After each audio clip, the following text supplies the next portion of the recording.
Okay, everybody, welcome to the channel today. I'm going to talk a little bit about something that I like to do for my war games when I get them. And one of the main things, the problems that I find with them is that when you take the stuff out, and you try to get all set up, you spend a lot of time setting up the game. So I always try to organize it so that you don't have to do as much time setting up the game. And today I'm going to show you my organization that I did for WolfPack. Now, it's one of my favorite games right now. Mike Berticelli appears on my channel just about every Tuesday, and we go through, the campaign of that game. So, check out those live videos if you would. That'd be great. Also, while you're here, if you can subscribe and give a like to the video, that would be greatly appreciated. Now, the way that I organize my stuff is I do have access to a 3D printer. I bought a 3D printer, and I think that every war gamer should have a 3D printer, actually. I mean, it is a sinkhole of time investment, I'll tell you that right now.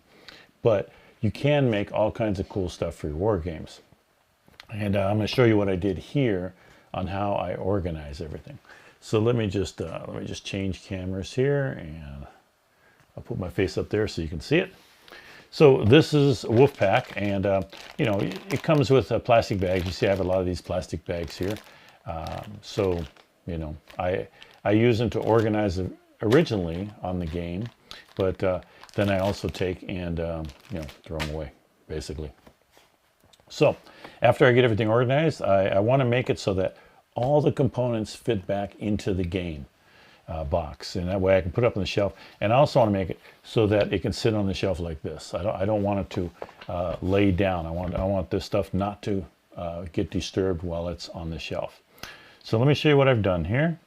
And most of the time I put the containers that I have for them on top. So underneath is all of the maps, charts, anything else that comes with the game, player aid, they're all underneath.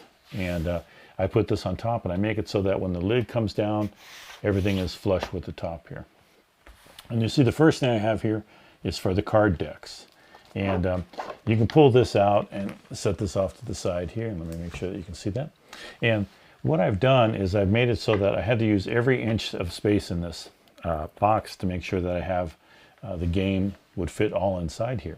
And so the cards, I sort of had to divide up the cards a little bit. So what I did was the battle cards, you can see that when you pull them out, they're upside down. And I had to put so many of these battle cards in here so that I could get all the cards in here, and I couldn't get them stacked in any way that would work where they could all be stacked into one. And then in addition, I took a stack here of cards, and these are the rest of well, actually there's a battle card right there. So these are the rest of these angle DRM deck that goes with these cards here. They fit in right down here. And then this one here is the deck of the patrol deck. And it also has a couple battle cards in there also. So I do have them mixed up a little bit, but I find that, this is not a big deal to separate all these to go ahead and play the game. Now, I guess I could, just throw that all over there too, but I made it so that I had to use some of this space right here. And this is the space that's left when the playbook and all of the other instructions for the game, the maps, and the player aids, they always have some room. They don't fit all the way into the box. So this way, this locks all of this in. So that's the card decks there are in here. And again, when you go to put them in here, just sort of any way that you want, just so that they all fit. Put that somewhat tight there. There we are. That way nothing moves, and the rest of the cards are going to go back in here.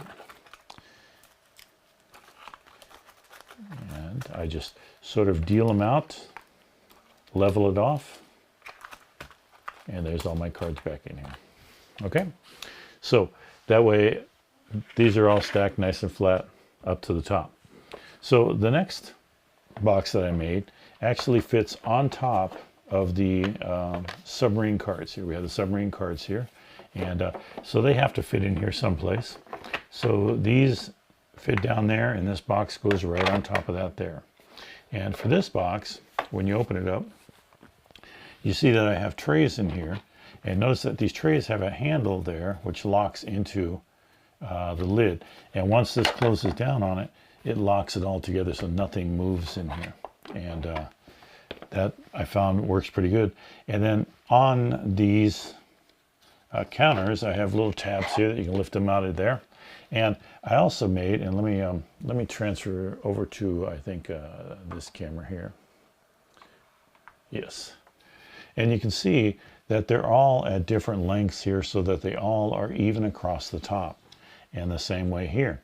And any space that I had left, I would create a spot for these particular counters here.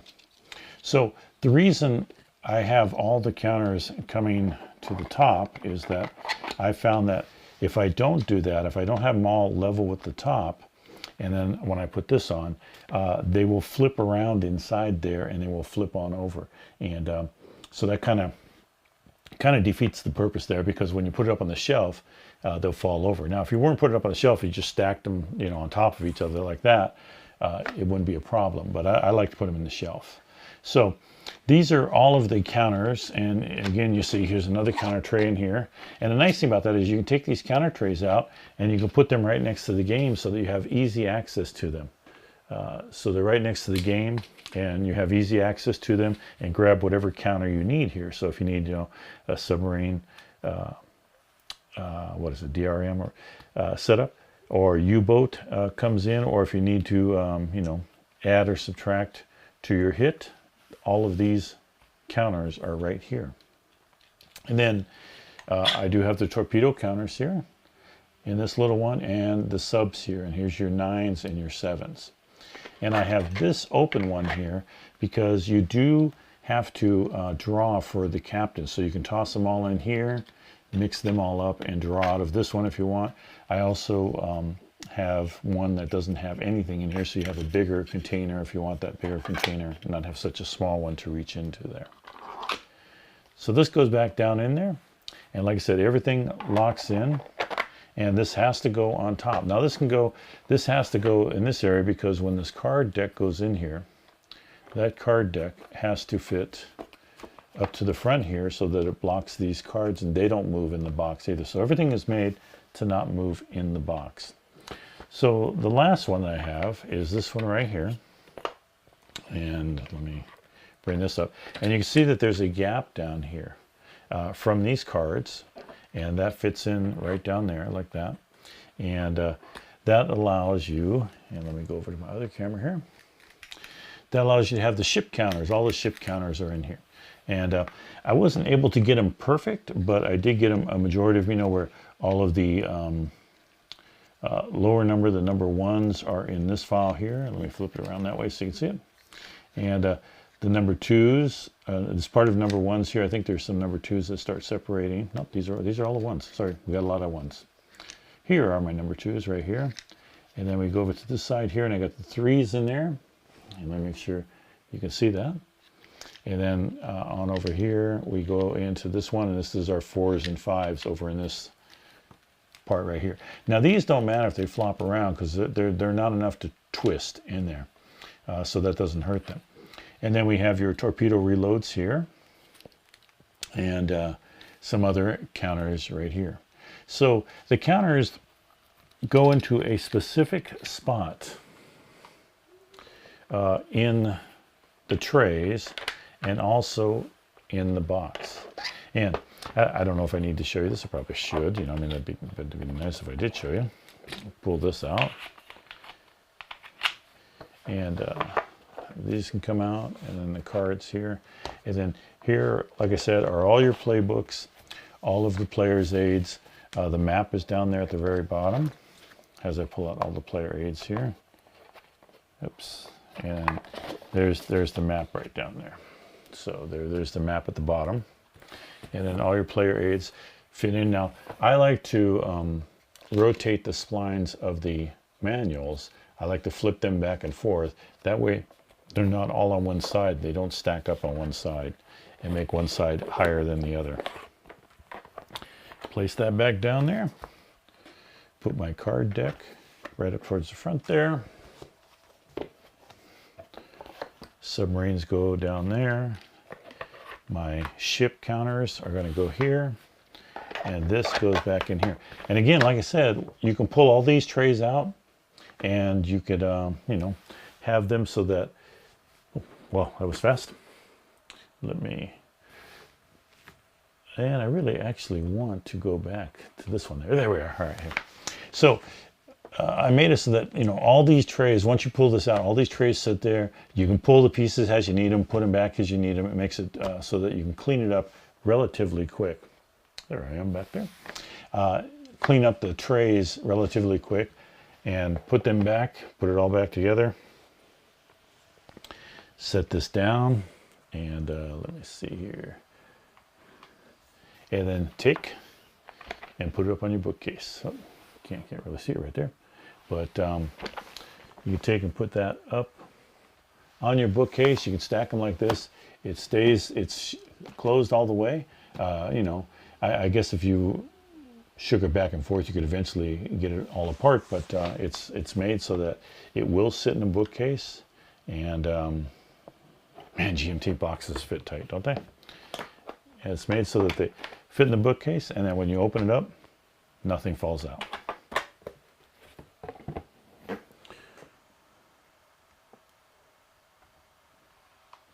All right, so that's my organization for WolfPack. Now, you're probably saying to yourself, well, where am I going to get these STL files, you know, if I have a printer?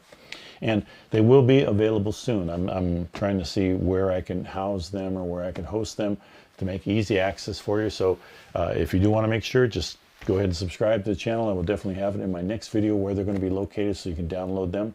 And also, you know, I will link at the top comments. I will put at the top comment where you can get them and have a link going directly to that. So hopefully you enjoyed. This is the little thing that I do with my war games to make them neat. I want to share them with the community, so hopefully I can get them out there for all of you to use. Just give me a little bit of time to get this all squared away, and I will have something out there. So for those of you who stuck around this long, thank you very much. I really appreciate it. And please do like and subscribe to the channel. It helps out the channel tremendously. Comments, I'm always looking forward to comments. Please do leave a comment. Give me some of your ideas on how to organize stuff. And, you know, let me know if there are other GMT games that you think I should organize. I do have a lot of them organized. I do have a lot coming out soon that I will be making videos on. And you'll see that I follow almost every game. I change it up a little bit as to the way I organize it. But I always try to get it all back into the same box if possible. And so far I've been able to do that. No easy task, especially the next one I'm going to show you. All right, thanks again, and hopefully we'll see you around soon. Take care.